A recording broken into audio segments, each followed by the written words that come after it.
Well, the thing about it, one thing I told them is they don't play for me. They got to play for themselves. And like I told them, it doesn't matter who's your head coach at any point in time. Football is about the man himself and the man in front of him. We got better in the second half, but guys have to learn how to play. It's football. It's a competitive sport.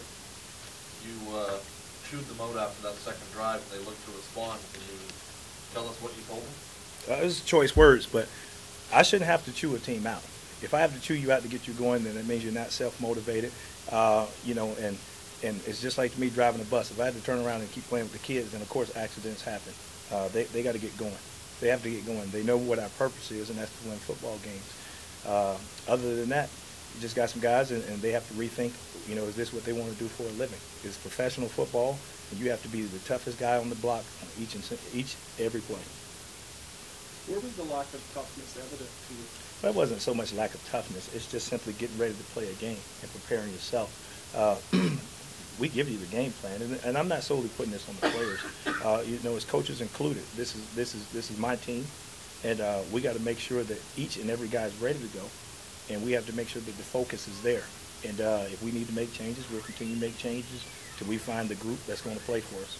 Is this the first time you've had this reaction to a game, even though everything's gone this season? Oh, yeah. I'd say this is the first one. And I understand, it's a 4-game losing streak. Guys can get down. But, I'm looking for mentally tough guys. I'm looking for mentally tough guys. I don't care if it's 5-game losing streak. I'm still not going to waver that we can win the next game. That's how I'm built. And this team should take and has to take the mentality that I am, that no matter how bad it is, you can win. And that's what we got to get across to those guys. They can't go in the tank just because they're down by 7 points. It has nothing to do with you. Have those guys in there that fought through some things that's worse than I've ever seen. But they got to understand that it's just football and we can win the games. You saw a new lack of intensity in that first half. Say it again? You saw a new lack of intensity in that first half. I wouldn't say so much a lack of intensity. We could have more intensity because I know what these guys have. So it wasn't so much as lack. I asked them to be their best on each and every play.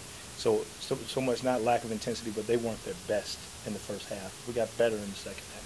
You said recently that you went to the general manager and said this is the group.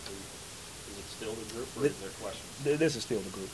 This is still the group. I wouldn't change a guy in there. They just have to change their mindsets. You can put another able body in there, and you can keep bringing bodies. They just have to understand what it takes to win and what they're going to have to do to win. It won't be easy. It's never going to be easy. What was their reaction when you told them this today? What was their reaction after the game? Did you obviously looking around? Yeah, the guys were pretty solid.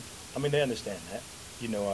And it's a simple case of, you can see guys in there with hung heads, and some guys, some guys did their best. And, sometimes you got to do a little bit more, and you just have to have more than 1 or 2 guys doing their best, and that's the biggest thing. I don't care who's the star, whose name's in the paper. You have to simply be your best at your position and better than the man in front of you. Corey, what's the frustration level for you personally? Well, for me right now, you talk about frustration for me. The biggest thing is because I want to win. I want this team to win. I want it for those guys because they put in work, and you want a desired result to come back. The biggest thing is, like I said, it's a football team. I can't control each and every man and how he thinks, but I have to continue to shape the thoughts of these guys and shape what we need from the coaches down until we get those wins. Corey, who are you looking to within your locker room to try and change this mindset and get them to play the way you want and to be mentally prepared the way you want? Well, anytime you put a new team together, you're still forming leaders. Darian's been through some situations. Corey Sheets is an up-and-coming guy. But for the most part, like I said, whether it's Brent Hawkins and all those guys, they're saying the right things, and some of those guys are doing the right things. We just have to get more guys doing the right things and make sure that we're all on the same page. How do you do that, then? How do you get them to start doing the right things? Well, it's a process, like everything else. It's just a process. Nothing happens overnight. We can live on, hey, we had a good season, it's close. I'm not interested in being close. I don't care how young this team is. I'm interested in winning games, and we have the potential to win the games, and that standard will always remain high. Whether they are happy with close wins, I'm not, or close losses, I'm not. I want to win. Do you feel as coaches you've done enough to get them in that position to be down level? Yeah, well, we've done some things. We're putting the guys in the right position. Guys have to make plays. That's simply what it is. The schemes are there. We put guys in positions. Players make plays. Players make plays. And, there's a fine balance of drawing up too many schemes or having too many to make too many things, because you have to use their natural athletic ability, and that's what takes over a game. And they just have to make sure that they're mentally focused and that they're committed to what we're trying to do here. How much more rope do you give them, though? Because it's obvious some of these guys. Well, I can't not cut. making the rope, I can't not cut the making whole the team. I can't cut the whole team. They got rope to the end of the season. I mean, there's only so many moves you can make. And like I said, so guys, I think guys will continue to improve. And we just got to continue to look at it. It's going to be a tough ride. But the one thing about it is I haven't lost faith in my players because I picked each and every last one of them. Just had to continue to build them up until we get what we want. Well, I mean, it was a run game. That's a good offensive run team. They've done a pretty good job. Like I said, it was 150 rushing, I think, by Cornish. He's a good running back. But when it counted toward the end, I thought we stopped him. We just need to be able to stop him a little bit earlier. We got to be able to figure out what they're doing earlier than later. What is the level of execution on offense, and not just whether the guys are passing, running, and catching, but coming open for Darian and doing the right thing? Mm-hmm. As you look at the film, there's always someone, you say open, but everyone, there's a read. There's a read in what you see. Read to the front side, and we may stay front side routes, maybe backside routes. So for the most part, whoever's to that read side has to come open. I thought that we got going a little bit in the second half. Darian made some plays with his legs. We got to get some other guys that's used to playing with Darian to make him big plays for him. I think Getzlaff finally corrected some of the issues that he had. He only had one drop.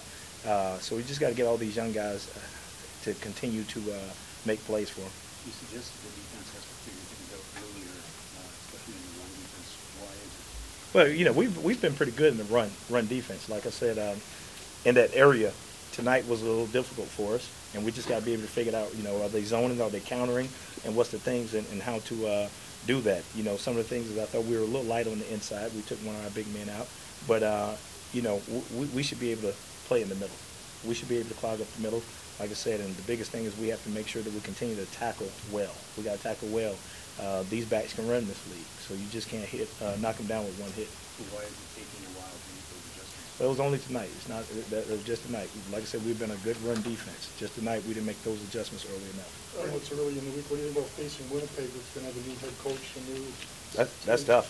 That's going to be tough. You don't know how Tim shapes, what he shapes, and what changes he makes in the next week or whatever. What's his mindset? He's an aggressive coach, but you don't know what he limits the OC to do, or whether he just says let's open it all the way up. That's a change that we'd have to prepare for what they've done and move from there. Are you getting much meat out of Darian right now? You know what? I think we're getting what we need out of Darian. You can look at him and say you need him to be more explosive in the passing game. A lot of that is just making sure we catch the balls that are there. And like I said, he did some good things in the run. He ended up having one fumble, but I was pleased with him using his legs. Consider the 29 going on third and 10? Say it again. Just over 2 minutes to go. Consider going on third and 10? Yeah, I consider going with it, but the end of the day, you look at if we don't get a 3rd and 10, that's a very low percentage of achieving that.